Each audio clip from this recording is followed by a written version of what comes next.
July 7th, 2022 is a day that will change my life forever.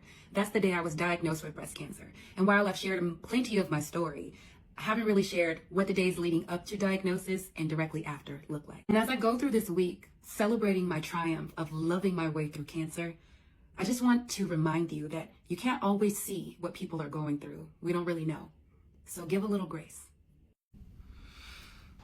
On this weekend that I was headed back at the end of June, I was going home to celebrate so many things. My best friend in the whole wide world was getting married. I was spending time with family. It's family time. We're gonna play again. Verb, what's good?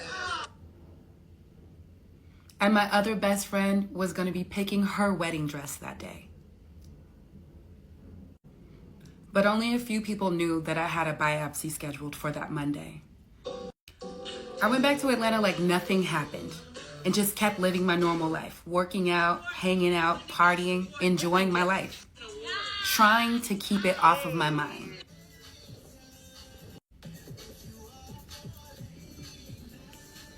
But I knew those results were looming. Day of diagnosis was wild. By my Instagram stories, it looked like a normal day. I greeted new students for the University of Florida. I even went on a date. But I had no idea how drastic of a turn my life was gonna make. I told my whole family on a Zoom call, and later that night just kept going as planned. I was feeling it, but it didn't really hit me until Friday. I laid around, laughed, and cried for hours. Mostly laughed though. And I came up with "Kaka, titties out" on this call with my mom. This is the first video I made to start to document my journey. July 9th, 2022.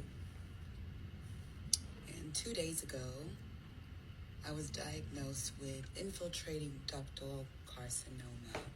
So I have breast cancer. It's weird. It's trash. I don't get it.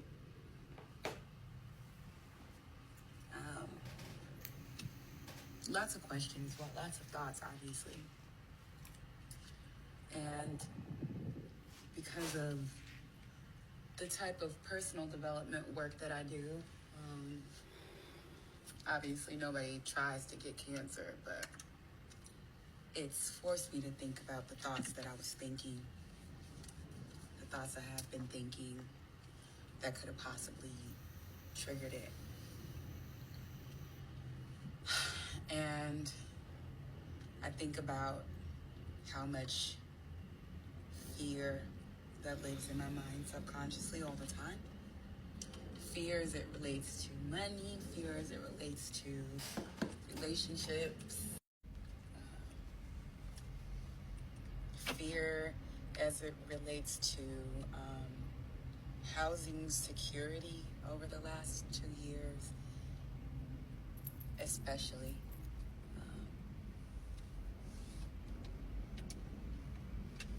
Those are the thoughts that I've been thinking. And then I thought about something else this morning. I feel very comfortable with my body. It's not perfect, but I feel comfortable with it, you know? I feel comfortable wearing my stomach out. I feel comfortable wearing short shorts. I feel comfortable doing them both at the same time. 36 years old. And this body has been a source of shame for me since I was a child, for one reason or another. Always shame, always battling shame as it relates to my body specifically. From having these pretty titties already at 12 to have an ass since I could remember. For it always being an object of attention and a source often of trauma and pain because I developed so early. So I was treated like an adult most of And it's like, just as I'm getting over my shame about my body physically, I'm getting dressed this morning for the gym. I'm putting on a sports bra and some workout pants. My stomach about to be out. And I thought about what cancer means and how it feels weird to tell people you have cancer. And breast cancer, no less. And how it feels like somehow it changes my femininity or removes some of it if they are to remove my breasts. It feels like the plagued woman.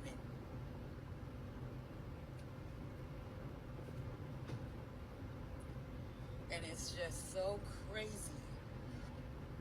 how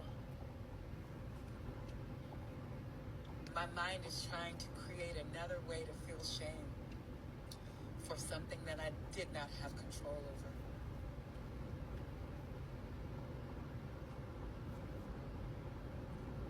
It is important to build your daughters up. Fuck being humble.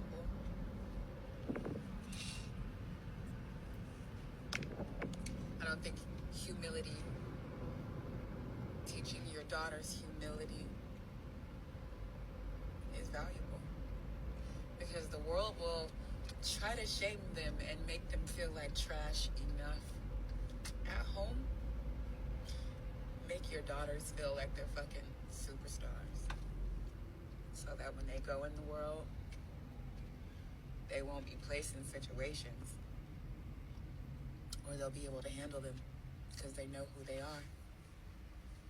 They'll know what they're worth.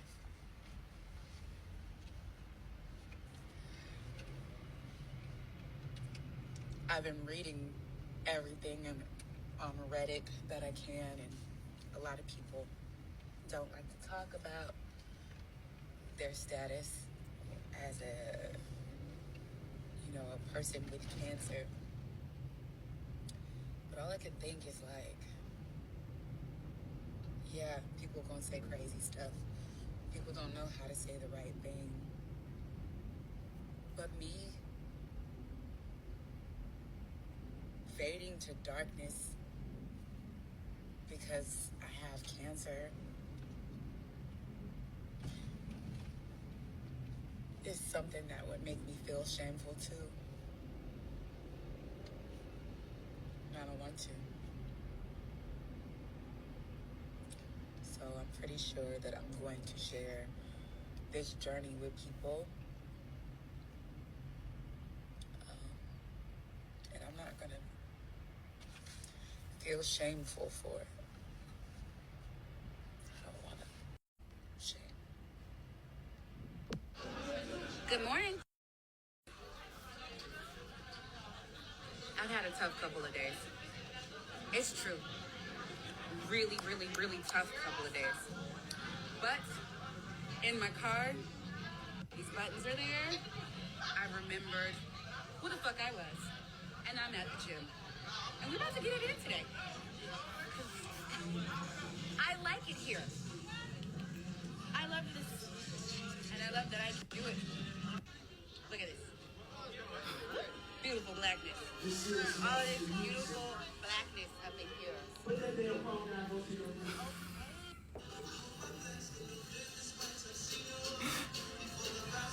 I just got in trouble. So grateful for this space. It's still down. Because at least I'm getting in trouble instead of having nowhere to be. And nobody to talk to. And it looked like everything was fine, but it wasn't.